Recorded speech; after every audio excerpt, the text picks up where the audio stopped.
Well, y'all, from Women's National Book Association and especially the Atlanta chapter, you guys, thank you all so much for donating your time. Thank you, audience, for everyone who was able to make it today. That's awesome for us. Just something for the audience to know. We have everybody muted, but you're still able to ask questions. We will be monitoring the chat to make sure that if you do ask a question, that if we have time at the end, we get it in front of our audience, in front of our authors. And with that, Stephen, it is your show. And everybody, again, thank you so much. Oh, thank you so much, Liz. I appreciate it. Ladies, it's a pleasure to have you. Thank you so much for allowing me to be with you this evening.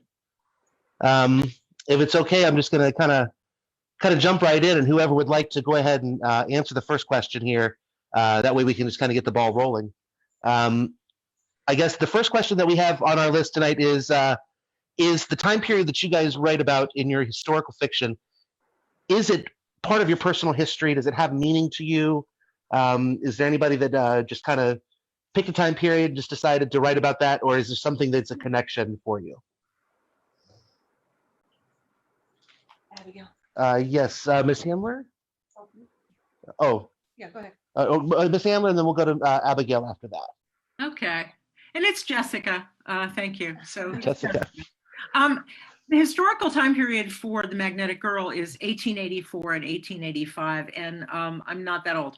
So I don't have personal connection to it other than the fact that I have always, ever since reading Laura Ingalls Wilder and The Long Winter as a kid, been fascinated with, enamored with the 1880s, 90s in America. And now, of course, I see great parallels between America in the 1880s and 90s, the Gilded Age, and now.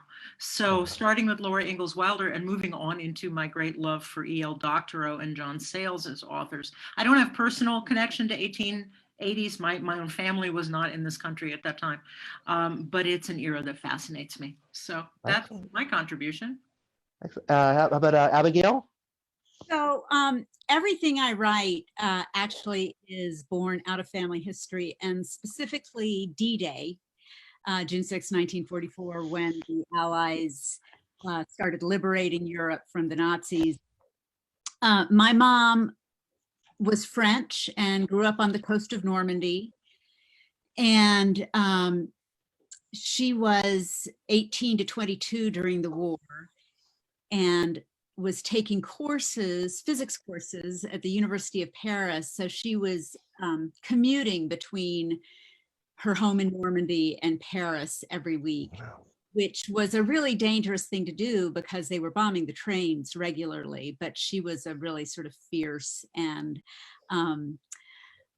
stubborn person. And despite her mother's anxiety about her doing that, she kept doing it. And on June 4th, 1944, my mother went to Paris for an exam that was scheduled for June 6th, 1944. And while she was taking her exam, her family home was bombed. And she lost her mother, her grandmother, her little sister, and a family friend who was there. And after the war, my mother came to the United States for physics. That's how I ended up meeting my father, and I have an American father. But that story of D-Day is really the origin story of my family. Everything comes back to that. Growing up with a parent who had significant PTSD, and having lost such a huge branch of our family. Others besides my mom had survived because they too were in Paris for one reason or another. But it was just everything growing up. And also my mother had created a physics institute, a physics summer institute in France. And so every summer, and back in those days, that was 3 full months, we went to France. And she would sort of farm us out to various relatives while she ran her institute. So I was, this is now the 1960s, going back and forth between Chapel Hill, North Carolina, during a time of great prosperity, and France as it was still really crippled by the war. And that too, in addition to the D-Day part of it, colored everything for me growing up, being a dual citizen, being bilingual, but two countries which at the time were really, really different. Now you go to France, there are a lot of things that are just like America, but it wasn't at all like that then.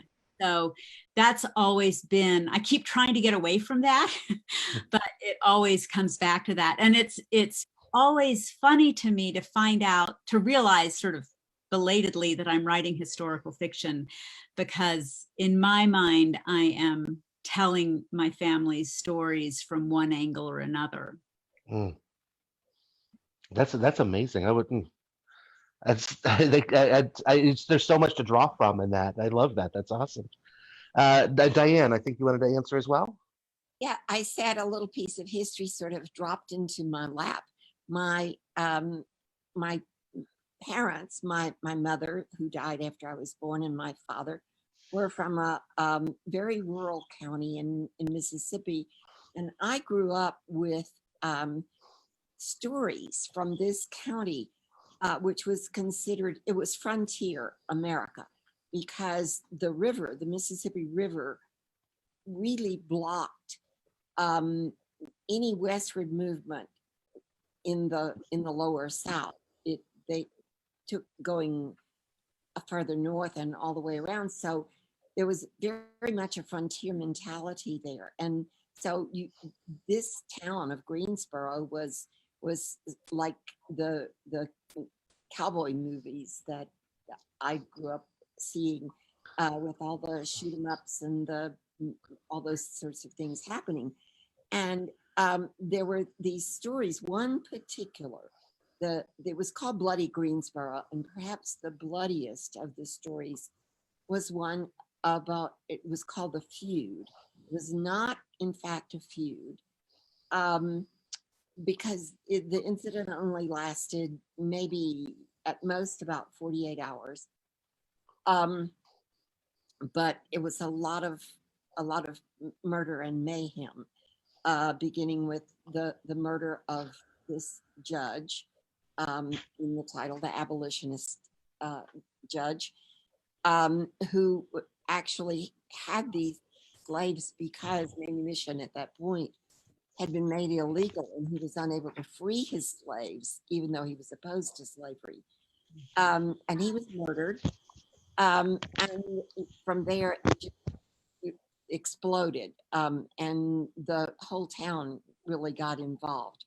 And there was a lynching. And so it was a story that had sort of fascinated me, haunted me all my life. I can remember the same aunt who took me to the library. I can remember her taking me to see the ghost town, and I was expecting ghost town like you see in the old Western movies.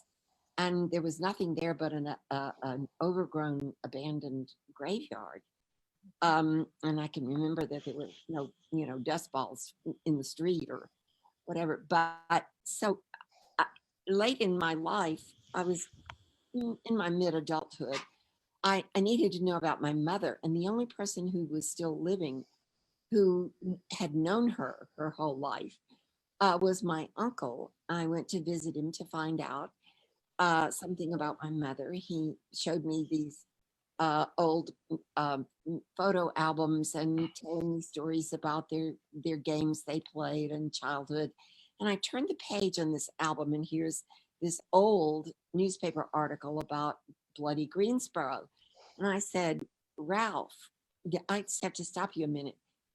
This story has haunted me my entire life. And I just don't understand, but this time I was a therapist. I don't understand how people are motivated to this kind of violence. And once it's happened, I don't understand how these women who lived afterwards with this trauma, I don't know how they lived with this trauma. And he looked at me and he said, Diane, do you not know who that young woman was? And I said, no. The young widow who buried all of the men in her family the next day. He said, that's my grandmother. That's your great grandmother. So I didn't know, it was a secret. Nobody talked about it. Wow. Nobody ever told me this story was connected to my family. So that got me going. Well, I'm going to ask another little question that's not on our list, but it's going to lead into the next question. When you start writing something that's personally connected to you like that, how much liberty do you take when you're writing a fictional story with the actual facts, or do you try to stick as close to the facts as possible and just create some fictional characters within that realm? Hey, Stephen, before we go too far, can we get let Donna answer real quick? Because I know she's got some stories too. Oh, yes. I'm very sorry, Donna. I didn't see you down there. I kept throwing my hand up. I was like, he's going to look at the right time here. Just any second now, he's going to catch my hand up. My story won't be very long, but it came about in such an inadvertent way. A little bit of family history in relation to this latest book, The Moonshiner's Daughter. So imagine my surprise that there would be any background family history that related to moonshining, but there was. So I had an aunt recently pass from lung cancer, and we were gathered up as a family. And I had another aunt there, and we got to reminiscing about my other aunt. And anyway, just the kind of thing that you do at a gathering like that. And they got to talking about my latest book, and that was all fine and good. I love to talk about the book. So I was talking about that, and my Aunt Susie said, well, Donna, don't you want to know why your grandfather was called Chili? And that's my grandfather it's my paternal grandfather. So it's my dad's dad. And I had grown up, around my grandmother and grandfather all my life. And I knew my grandfather was known as Chili, but my dad was known as Snooky. My uncle was known as Kopi. My grandfather called my brother Sputnik, and he called me Josephine. So it seemed to fit that he would be known as Chili. And then she said, no, it didn't have anything to do with just simple nicknames like that. It had to do with the fact that he was a bootlegger, and he was running alcohol up to Chillicothe, Ohio, and he got caught, and he had to spend time in jail up there. And when he came back, he became known as Chili. So that's my family history related to my book. That's so then I'll start with you then on this next question. Do you take any liberties then in writing that kind of a story, or do you try to stick close to the facts? Well, that was all discovered after I had written the book. Oh. Yeah. So the book has been out since December 31st. It released on December 31st. And my aunt actually just passed about 6 weeks ago. So I literally just found out. It actually might have been a little bit longer ago than that, because Abigail and I were at an event together, and I told that story there. So Abigail, I don't even remember, what was that, back in March, I think, that we were down in Charlotte. But anyway, so yeah, I've known about it for about 2 months now, because that was fresh, hot off the press when I was telling it there. That's amazing. That's what an amazing story. Does anybody want to jump in on this next question at all? Anybody have any take some liberties, or okay? Let's go. Start with Tamsin, excuse me. That's okay. Mine's actually unusual. I thought of this as you guys were speaking. This isn't to do with my Western stuff, but a lot of all of my urban fantasy has a lot of English characters, a lot of British, and I always considered myself this Anglophile, and I didn't really know why. And suddenly in the past year, my mother informed me. She goes, "Oh, didn't you know we're related to Archbishop Tate?"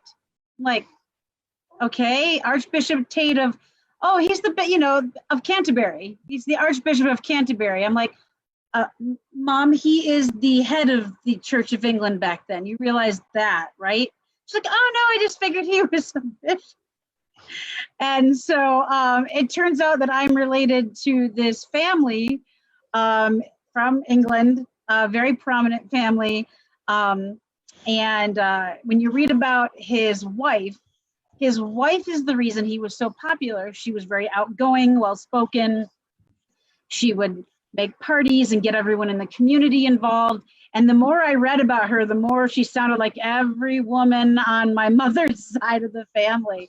And I just thought that was kind of fascinating, and that I didn't know about any of this. And so I will start looking into that, and I might eventually write about some of the family. He was actually born in Edinburgh, so he's Scottish, so which explains a lot. So anyway, I thought it was just funny that I loved like English history and wondered about all the Crusades and the religious issues there my whole life, and didn't know why, and suddenly, so by the way, sorry, that's all I wanted to say. Well, Abigail, you want to jump in for us? Oh, so I just think it's so interesting, all these, my fellow panelists discovering after they've written something, how they're connected to it. And so when I'm writing, I think of it as sort of acting on the page. I used to do theater, and I know these various family stories, but I'm imagining what people felt. I'm imagining small details of the stories, and often the small detail that I've imagined, that I've made up, leads me somewhere that is completely made up. But the most interesting thing to me, and this is a little bit, I feel like people discovering that they actually do have this, bootlegger grandfather, or, Archbishop of Canterbury grandfather, or that, it was their mother who, or great grandmother, whose husband was killed. In my first, in Lily, I was writing about my great aunt. I was imagining what it would have been like if I had lived her life. And one small detail really sort of turned the story, and I really started fictionalizing, and I imagined her having a very passionate relationship with another woman, a very passionate sexual relationship with another woman, though she was married to a man and had a son. And that I thought was purely fictional. And discovered after the book was published, my mother found some letters that she had written, that this great aunt of mine had written. And she had, in fact, had a long and passionate relationship with another woman that nobody knew about. Wow. Until somebody died and somebody went through the letters. So for me, this is the most exciting thing about writing, is the way you sort of end up tapping into something that really happened, even though you're imagining it. I'll leave it there. I see Jessica's hand. Oh, yes, I don't want to interrupt at all, Abigail. You just made me think of something that I've never thought about before, which is The Magnetic Girl is based on this real life story, inspired by the real life story of a girl named Lulu Hurst, who performed on the vaudeville stage for about 18 months as the Magnetic Girl, hence the title, performing feats of fulcrum in lever. So early vaudeville, and it's a story about girls and women and power and telling a lie and the power of a lie, and when you know you've got to come clean. So what's true about it is some of the facts about Lulu Hurst's tour, where she went, some of the tests, she called them tests because it was more scientific, some of the vaudeville tricks she did. These things were true and based on research that I'd done. But the things that I made up characters, I made up interactions. I have no idea what words actually came out of Lulu's mouth. Sure. But I know what it was like to be a 16-year-old girl. And I know what it was like to be a 16-year-old girl who maybe was big or awkward or felt weird about her body or wanted power and didn't know how to get it. But when you were just talking, Abigail, something occurred to me that I have not thought of in the year that I've been touring with this book. This takes place in early vaudeville, and I'm fascinated with vaudeville and theater, and I was a television producer, but I suddenly remembered a family story, which is that my father's grandfather, Louis Handler, before he came to America, performed in vaudeville in Russia with a man whose last name was Yudelson. When he came to America, he became Al Jolson. So wow. My grandfather, as a young man in a boys' choir in what in my family would be called the Old Country, performed with another boy named Yudelson. So there's sort of a thread of vaudeville and performing and the gaslight kind of theater that must be following me. So Abigail, thank you for suddenly making that information rise to the top. That's fascinating. Yeah. That's fantastic. The I only- have connection to the vaudeville in my family as well, and it's you hear stories about that stuff, and I've often thought what would have been like to have been there and been among them. That's what you guys get to bring us to that. Magnetic love Girl that. will put you on that stage to some That's- extent. That's unbelievable. But yeah, but the only amazing. proof I have of my great grandfather and Udelson is one program, like a flyer from a program from like, I don't even know what year. So yeah. Thank you. Does Donna or Diane, anybody else want to jump in on this? Or I'll go ahead and I'll just read out the next question because it kind of ties in. As you're writing, is there ever been kind of a way that as you're writing something and you know where you want to go with it, but there's these distractions like certain rabbit holes that kind of suck you in a little bit?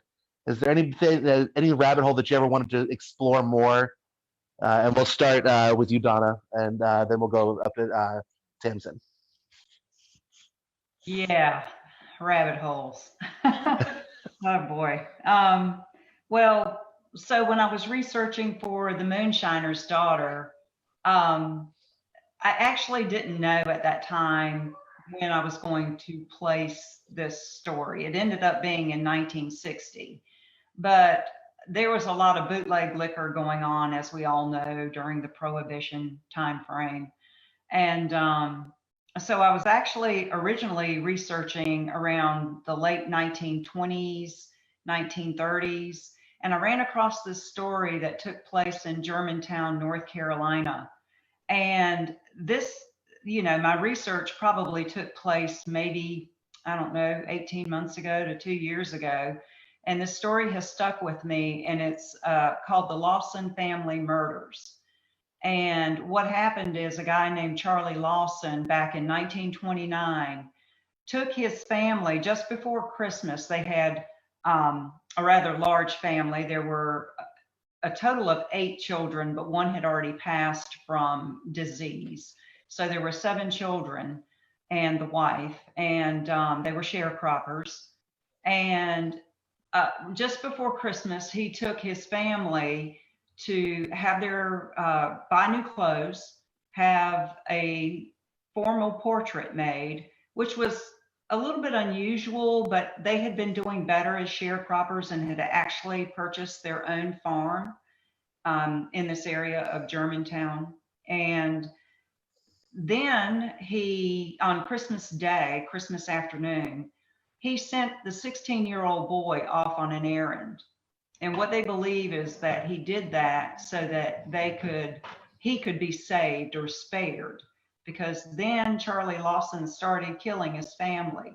He killed his 2 daughters first, ages 12 and 7, as they were walking down this dirt road to their aunt's house. And then he shot his wife, who was standing on the porch. And then he went inside and he shot his 17-year-old daughter. And then the 2 little boys, ages 4 and 2, were hiding, running around, trying to hide. And he sought them out and he shot them. And then he took everybody to the barn and he laid them out with their heads on rocks. I forgot, he killed, the final child was 4-month-old Mary Lou. And they believe he bludgeoned her to death. And so he ended up putting all of the bodies into the barn, heads on rocks, arms folded. And what they believe is that he actually impregnated his 17-year-old daughter. And after he had shot everyone, he had gone some distance away from the barn, but when they found him, he had shot himself, committed, so it was like murder-suicide. And there was a significant trail marked around a tree that he had been pacing around for hours and hours and hours after he had committed those murders. And then he took his own life. And that's the conclusion that they came to. And let me tell you something, I can still remember this story. You know, it's been almost 2 years, and I may end up using it in some capacity in the future. But that was a huge rabbit hole because I kept going back to that when I should have been moving on and researching about the bootlegging. But yeah, that was a rabbit hole that I got caught up in. That's an amazing, that would make a fantastic book. I think that would be fantastic. I would love to see that. Tamsin, what about you? I don't want to follow that. What? Mine has to do with missing people from Mexico. So I don't know how many people, I mean, Billy the Kid in general is a rabbit hole. Anyone who has gotten into Billy the Kid and Lincoln County War, they get sucked in. That's why the town is as popular as it is to still visit. If you've never been to Lincoln, New Mexico, and we eventually open up this country and you can, highly recommend going to the Wortley Hotel and experiencing all of it. But there is still a design. I don't know if anyone knows what a Torian is. A Torian is a circular thing made from adobe that people would hide in when the Indians would attack. I've got pictures on my website if anyone wants to see them. But during the beginning part of the Lincoln County 5-day war, the big battle at the very end, in Coe's book, he talks about how when they came into the city, they came into town that night under moonlight, and they took the Torian because the Torian was on McSween's land, and it's the best vantage point to take over the town, right? And when you read all the history books, all of a sudden it keeps talking about how the bad guys, the other side, already they have taken the Torian, and I'm like, wait. If George Coe says they took it, I'm doubt he doesn't remember, and it makes perfect sense that they would take that strong point. You wouldn't not take it. But I couldn't, they said there was 5 Mexican men who took that spot, and the next thing I know, they're not there. And so I start digging and digging and digging, and I start contacting my friends who are historians on it. They have no idea. So I call it the 5 missing Mexicans, and I literally could not figure out what happened to these men. And so I started looking for maybe missing people or people who died, and I got lost for like a couple weeks, if not a month, on this. And finally there was this little voice that said, "You also write fiction." And so I was like, okay, I guess I'll make up something. But I literally got pulled into this, and I've never found out what happened to them. I have no idea. And it makes sense. And I talked to the historians, and they said, you're right, they would have taken the Torian, but we have no idea what happened to those men, and there's nothing we can find on it.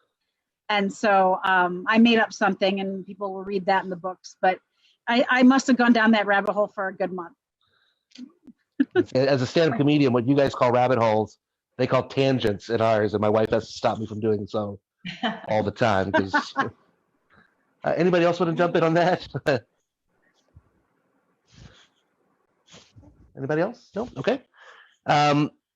So has anyone ever disputed your research? Has anybody ever disputed the stories that you tell and they say that that didn't happen that way? That's not right. I see Abigail. Yeah, let's go ahead and start with you. Well, this is just a short, funny story about how I had to do my own research. So having always heard about D-Day from the point of view of civilians, and having gone to sort of hippie schools, I never learned about D-Day from the American point of view at all. I mean, it was actually a real shock to me around the, I don't know, maybe 25th, 50th anniversary, I can't remember which one it was, to discover that it was such a big deal for the United States. I had never thought of it that way. But when I was doing this last novel, one chapter is from the point of view of the imagined point of view of my mother's little sister on her last day, as she is not thinking about the bombs that are about to fall. And I had written it, I had described the weather that day, and I had imagined it as really beautiful weather, because wouldn't it be beautiful weather if they were going to come in and bomb? But anyone who knows American history properly will have learned that D-Day was nearly canceled because the weather was so bad. Mhm. I had written everything in this chapter with, the sun pouring in and and really it was in the final pass through of the galleys that I thought, maybe I should do some research and just make sure the weather was the way I think it was. And so I just had to really go in very quickly and change, all those blue skies to gray skies. So that was a great lesson for me, about checking things out a little bit more. Okay, let's go up to Diane.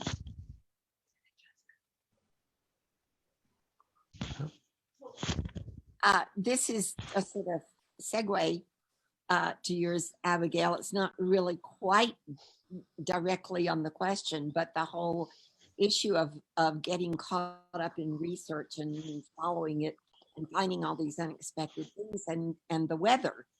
I had a scene where there was a great drought.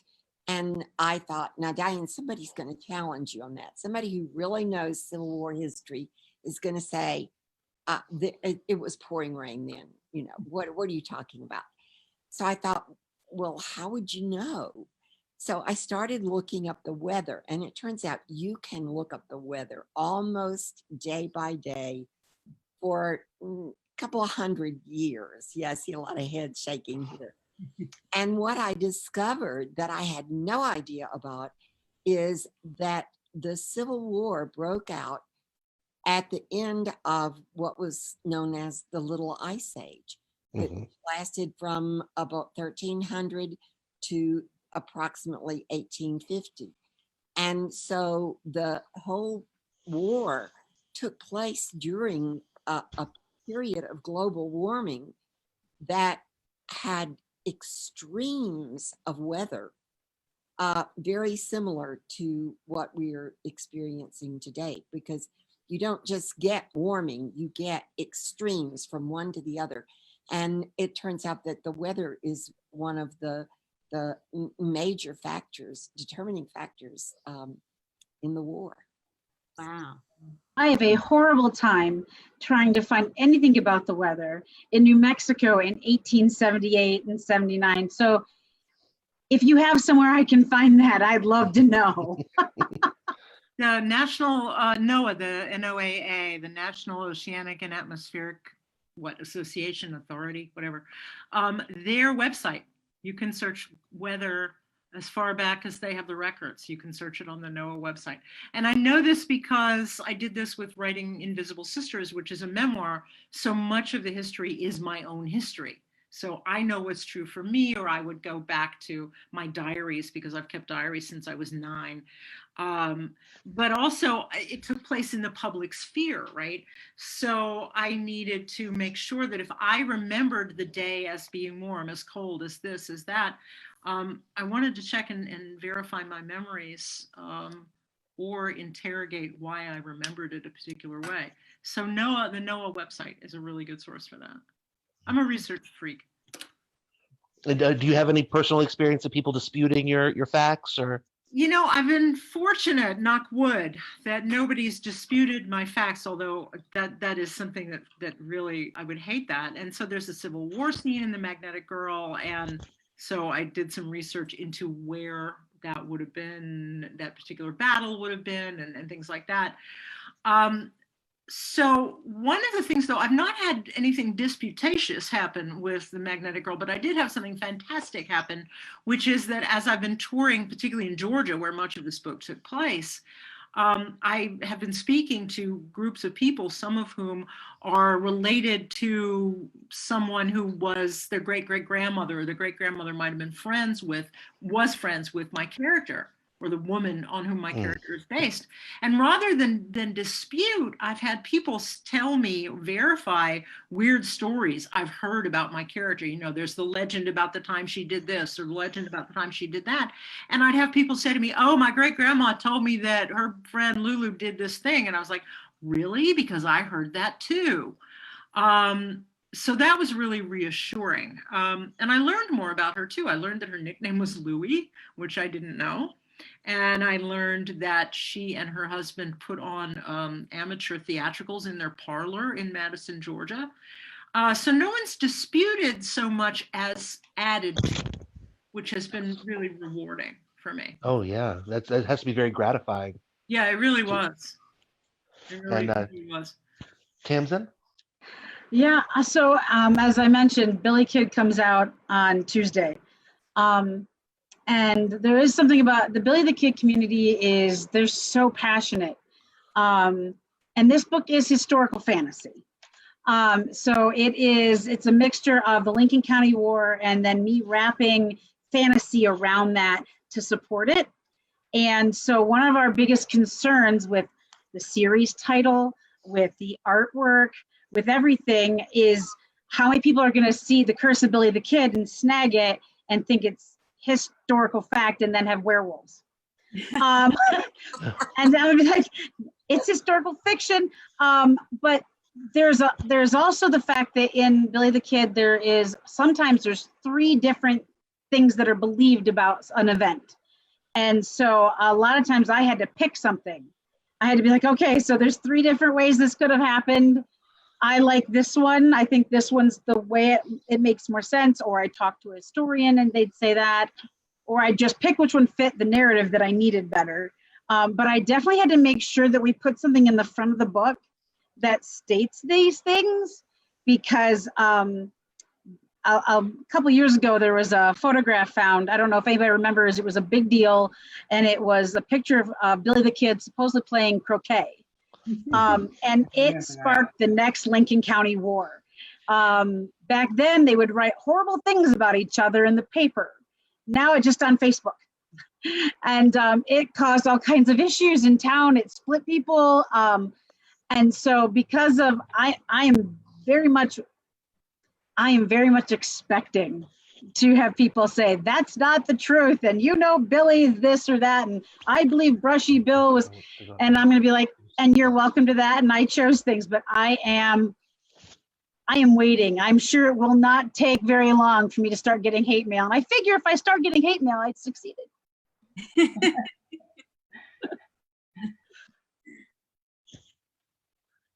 Did you have something else to say? No, I'm done. That's me. Jessica, did you have something else you wanted to add to that? No? Okay. So this is actually one of my favorite questions. And I love this question. I actually had to get some clarification on it to begin with. In writing your stories and in doing your research and discovering avenues you want to go down, have you discovered any stories of like love and forbidden romance in your research that you want to share with us?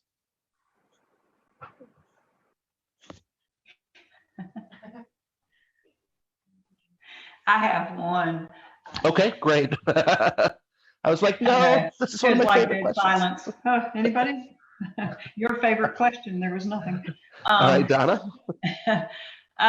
Well, so this was kind of I almost want to say a little bit of a rabbit hole thing too, but it's not.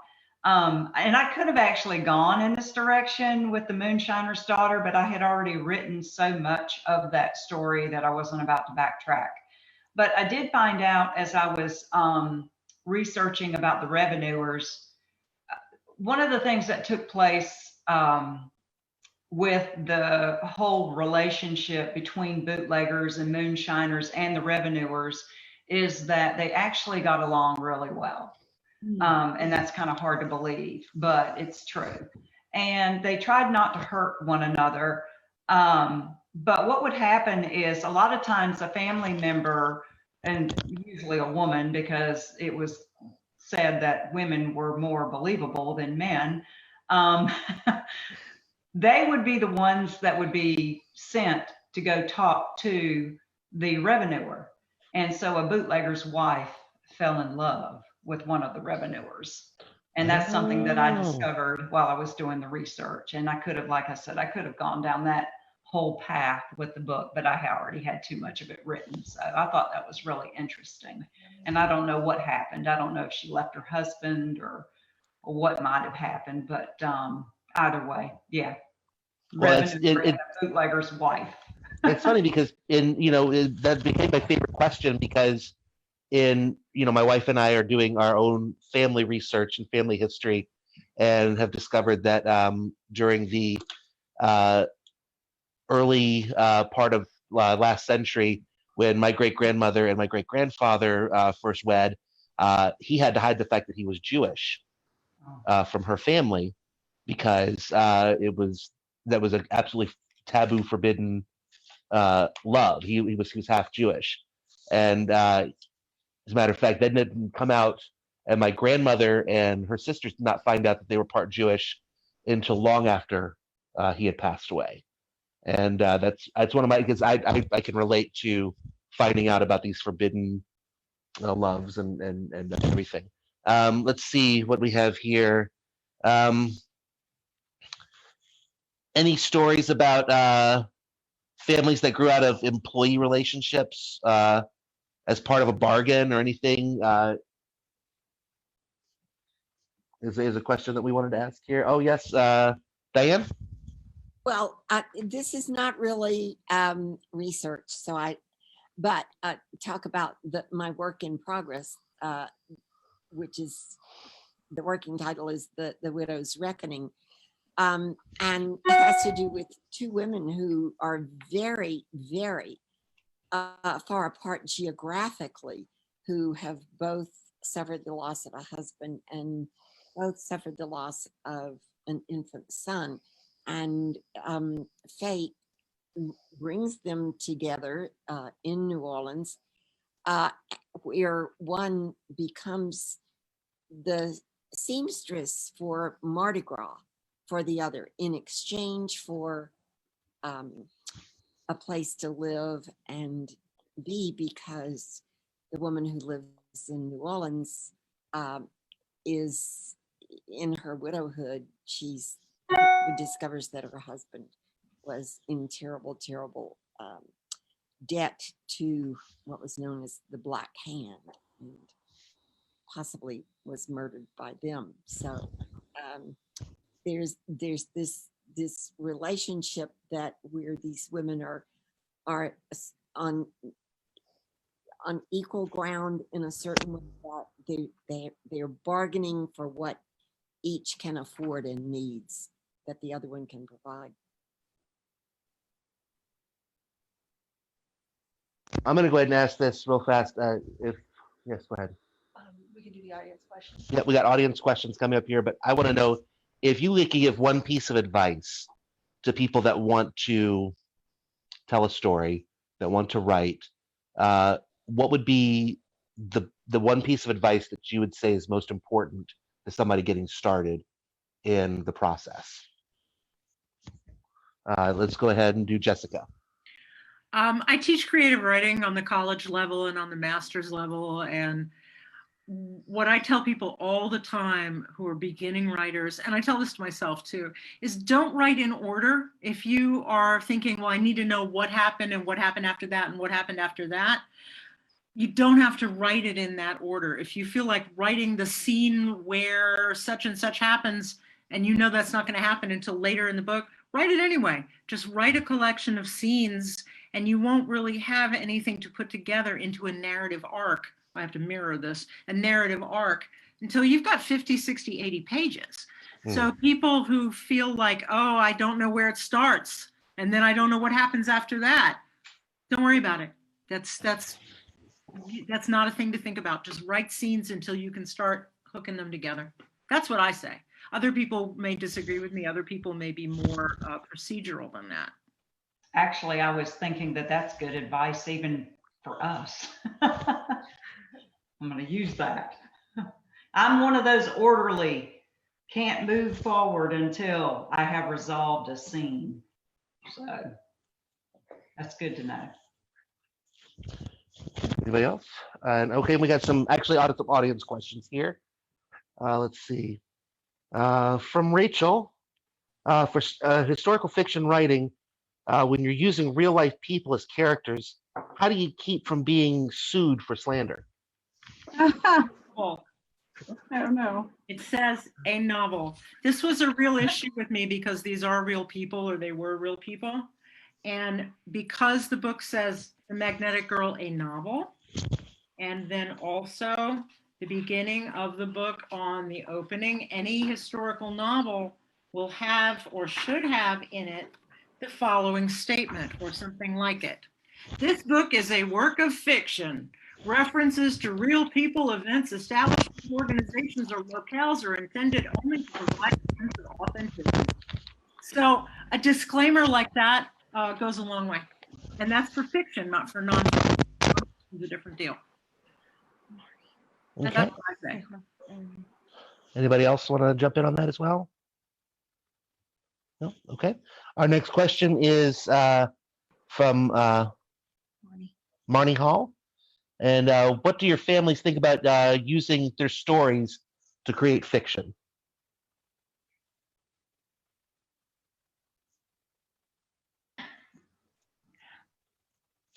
Unfortunately, Abigail lost her connection, so she can't answer the question.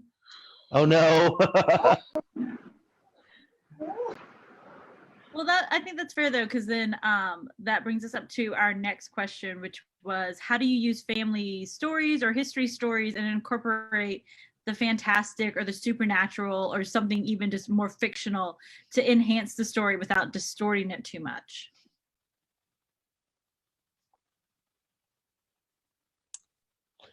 All right, Tamsin. I started off knowing that I knew a little bit about Billy, and I wanted to fit in the fantasy. I decided that the best way for me to do it was that there's a big war that we never all learned. We never learned about the Lincoln County War in school. It wasn't very long, but it was a big deal out there, and or out here rather, since I live here now. And one of the ways I found that helped me fit in that was to use history. So there is the bad guy in my story, the fictional version of it, is folklore from Ireland. And a lot of the people, Billy's mom was from Ireland, Dolan's family is from Ireland, there was Murphy's family. So there was a lot of the people in the Billy the Kid story who had come over from Ireland. And so I started there and I said, well, what are some folklore there? And I took a story from that and then I built upon it to wrap around so that it still feels real and it still feels a part of it, but that's because it actually does come from real folklore. And so for me, that's kind of how I found a way to take and keep it a little bit historic while yet werewolves were not supposedly a thing then. So, or now, supposedly. So, but that's the way I went about it. I used actual folklore from real history to help me out. That's all. Anybody else? No? Okay. Are there any other questions, Liz? No other questions? Okay. I think Well- we've still got one question left on our sheet. Do we have time for one more? You're looking at question number 6? Yes. Okay. I apologize. I thought I read that one. Okay, ladies, there's one more question. If that's okay. Have any families or people connected to the time period in or person connected to it ever disputed your stories? No, but I'm waiting for it. No, I'll be fair. You know, everyone in Lincoln is so amazing, and everyone involved has an opinion whether Billy was a good guy or a bad guy. And I've had people ask me when they're like, oh, hey, she's a writer and she's here. Like, so is Billy a good guy or a bad guy in your story? I'm like, he's a good guy. And he's like, Billy was not a good guy. And I'm like, that's okay. But the thing was so wonderful about the people there is they just love the history of Billy, and they'll fight about it. They'll argue about it. They love to do that too. But you know, they also just been really open, and they know I'm writing fiction with it.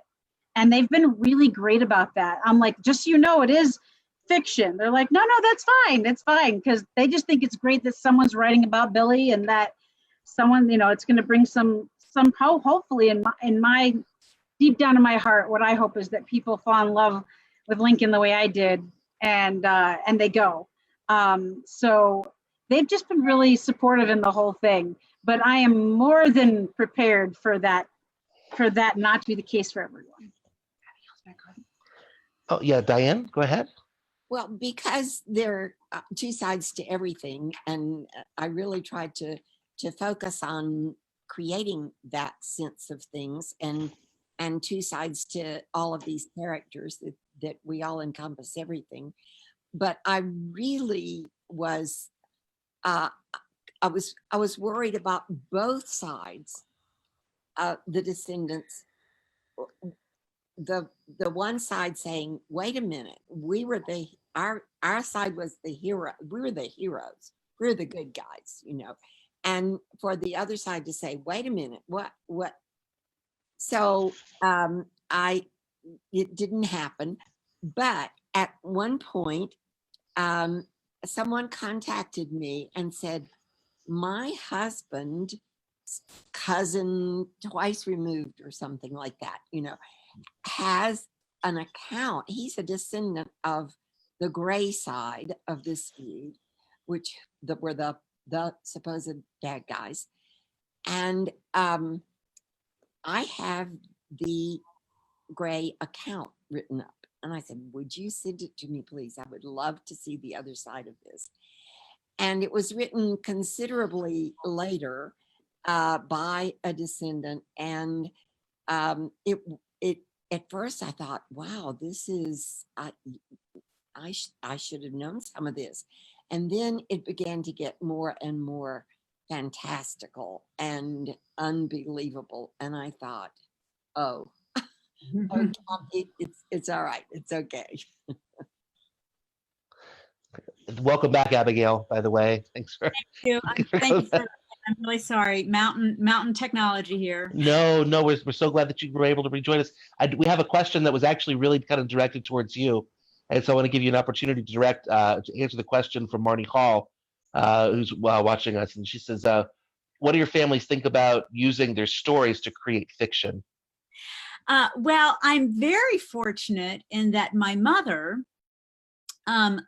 loved that I was doing it. And, you know, and I really do take liberties, and I fictionalize a lot of things. I wasn't there. A lot of the people are dead. I'm imagining, really, it's as if I am for each character, I'm thinking, what do I think this would have been like for me if I had been this person in this situation? So all the characters are some version of me.